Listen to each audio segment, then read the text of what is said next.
प्रिय विद्यार्थियों, सहपाठियों, दोस्तों, नमस्कार, जय हिंद, सुप्रभात। आइए आपकी अपनी करंट की क्लास में मैं डेली की तरह आज भी आपका बहुत बहुत स्वागत और अभिनंदन करती हूं। और अगर आप किसी भी एग्ज़ाम की तैयारी कर रहे हैं जिसमें करंट से प्रश्न पूछे जा रहे हैं, इस क्लास को आप ले सकते हैं और इस क्लास को अधिक से अधिक अपने दोस्तों को भी शेयर करें और जो लोग नए हैं प्लीज़ सब्सक्राइब करें। और देखिए, आज हो गए हैं 19 अक्टूबर। 19 अक्टूबर को का करंट अफेयर हम लोग देखना स्टार्ट करते हैं। तो सबसे पहला इसमें प्रश्न पूछा जा रहा है कि हाल ही में किस राज्य द्वारा रबी अभियान 2023 शुरू किया गया है। रबी अभियान अर्थात ठंडी का मौसम आ गया है और ठंडी के मौसम में रबी की फसलें बोई जाती हैं। तो ये बहुत ही इम्पोर्टेंट बनता है कि रबी की फसल कब बोई जाती हैं। तो ठंड के मौसम में ही रबी की फसल बोई जाती हैं। तो इसमें रबी की फसल के अंतर्गत कौन कौन सी फसल आती हैं, तो ये भी एग्जाम में पूछा जाता है। गेहूँ गेहूँ मटर चना। तो आप लोगों ने खेतों में देखा ही होगा कि इस समय गेहूँ मटर चना बोने का जो सीज़न है वो स्टार्ट हो चुका है। ठीक है, तो रबी की फसल के अंतर्गत यह गेहूँ मटर चना इत्यादि फसल आती हैं। तो इसमें पूछा जा रहा है कि कहाँ की सरकार ने किस राज्य द्वारा अभियान शुरू किया गया रबी अभियान 2023। तो बिहार की सरकार द्वारा किया गया है। बिहार के मुख्यमंत्री श्री नीतीश कुमार ने हरी झंडी दे दी है कि रबी की फसल अत्यधिक पैदावार हो उसके। तो इन्होंने हरी झंडी दे दी है कि रबी की फसल बोने के लिए बुआई के लिए। और यहीं पे पूछा जाए कि यहाँ रबी के फसल के अंतर्गत गेहूँ चना मटर इत्यादि तो आती है, जायद की फसल कौन सी होती है वो कमेंट बॉक्स में आप लोग ज़रूर बताइएगा। और यहाँ के राज्यपाल कौन है, बिहार के राज्यपाल कौन है। बिहार के राज्यपाल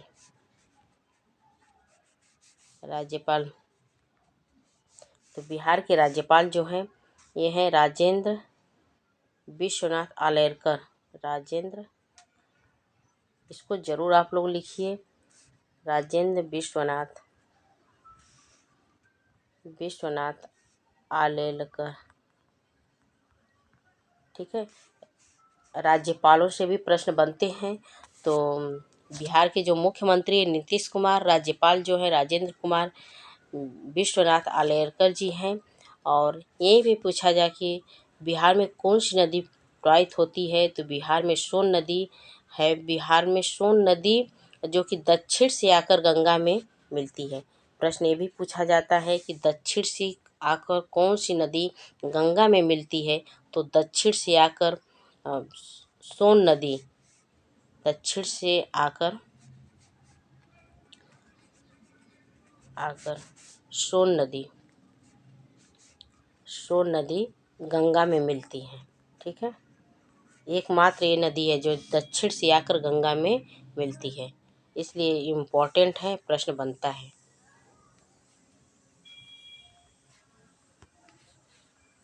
ठीक है, चलिए अगले प्रश्न पे चलते हैं।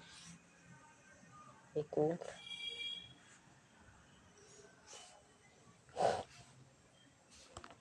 चलिए अगला प्रश्न देखते हैं, सेकंड नंबर का।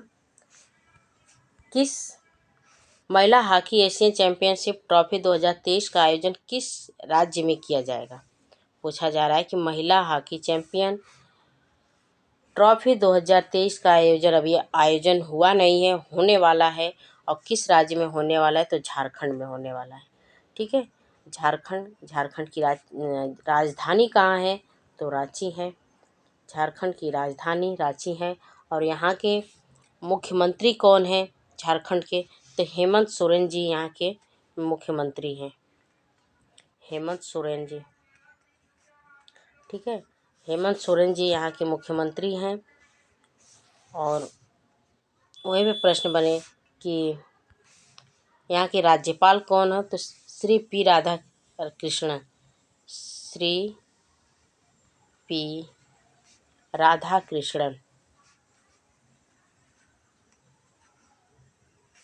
राधाकृष्णन जी यहाँ के झारखंड के मुख्यमंत्री हैं। और यह जो आयोजन किया जा रहा है झारखंड के रांची में किया जाएगा। और यहाँ पे कौन सा नेशनल पार्क है, तो Betla national park. Betla national park Jharkhand की राजधानी रांची में स्थित है और इसमें हाथी पाई जाती हैं। हाथी पाई जाती हैं, ठीक है। और जो महिला हॉकी चैंपियनशिप का शुभंकर जो पूछा जाए वो हाथी ही है, क्योंकि बेतला नेशनल पार्क में जो हाथी पाई जाती हैं उसी के हाथी को ही बनाया गया और उसका नाम रखा गया है जूही। क्या रखा गया है? जूही, ठीक है। शुभंकर का नाम है जूही रखा गया है। और इसमें कौन कौन से देश भाग ले रहे हैं? इसमें ले रहे हैं India, India, India, Japan, Japan, चीन, इंडिया, जापान, चीन, मलेशिया, मलेशिया, थाईलैंड, थाईलैंड, ये सब भाग ले रहे हैं। ये सब देश उसमें भाग ले रहे हैं, ठीक।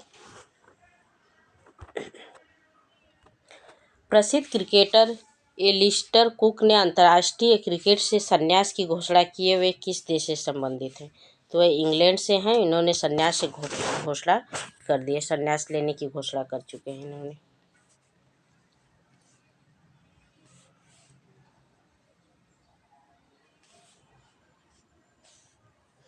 और किस राज्य में भारत की पहली क्षेत्रीय रेल रैपिड एक्स शुरू किया जाएगा? रैपिड एक्स की शुरुआत होने जा रही है, तो वह उत्तर प्रदेश में होने जा रही है। उत्तर प्रदेश में। और इसका जो पहला डिब्बा होगा, रैपिड एक्स ट्रेन की, जो बहुत ही स्पीड में कम समय में आपको अपने गंतव्य स्थान पर पहुंचाने का कार्य करेगी। ये दिल्ली से मेरठ के बीच स्टार्ट की जा रही है।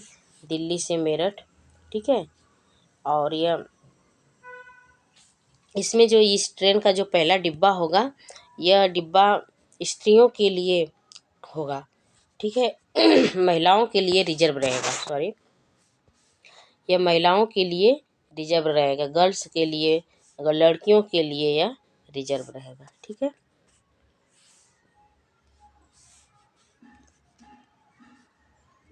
हाल ही में इक्वाडोर के इतिहास में सबसे कम उम्र के राष्ट्रपति कौन बने हैं? तो डेनियल नोबोआ जी। यह मात्र 35 वर्ष की उम्र में यह राष्ट्रपति बन चुके हैं, ठीक है। मात्र 35 वर्ष की उम्र में यह राष्ट्रपति बन चुके हैं। सबसे युवा राष्ट्रपति हैं। सबसे युवा राष्ट्रपति, सबसे युवा राष्ट्रपति बने हुए हैं। इन्होंने अपराध और रोजगार और अपराध के मुद्दों पे बात करने की बात कही है, ठीक है।